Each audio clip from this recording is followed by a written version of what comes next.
Julie, city leaders are calling it an overwhelming success. That's because they collected nearly 500 guns in just 3.5 hours. But some in the community have questions following learning what type of guns were actually collected.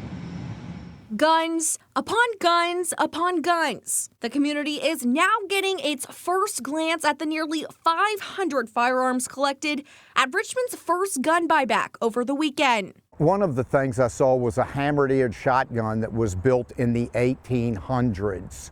I saw a couple of old revolvers that were really nice. Gun expert Marlon Dance walked CBS 6 through what type of guns he saw in the video shared from the city. There's very few guns in there that will even work. I didn't see anything in there that you would think would be used in whatever type of crimes people would be using them for firearms. The city turned over the breakdown of firearms collected. They say they received 5 assault weapons, 227 handguns, 117 rifles or long guns, and 126 inoperable guns. That amounted to the city handing out over $67,000 worth of gift cards. In a release, the City of Richmond says this proves that residents have a desire to change the city's gun violence narrative. They also shared a few reasons people said they turned them in. They ranged from a desire to have a gun-free home to getting rid of a parent's gun, and because of the gun violence the city is seeing. However, some are skeptical to call the event a success. We had several shootings right after.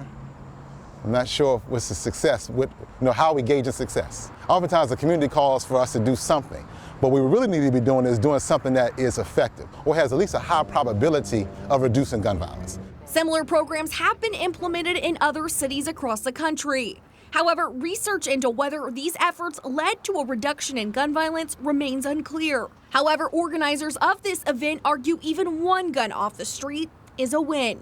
When you take one gun off the streets, you really don't know, like I said, you don't know how many lives you could have saved.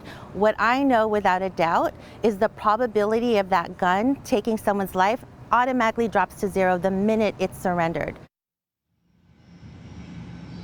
CBS 6 did reach out to the mayor's office for comment following learning that breakdown of what the guns that collected were. We did reach out after hours, though, so we're still waiting on a response.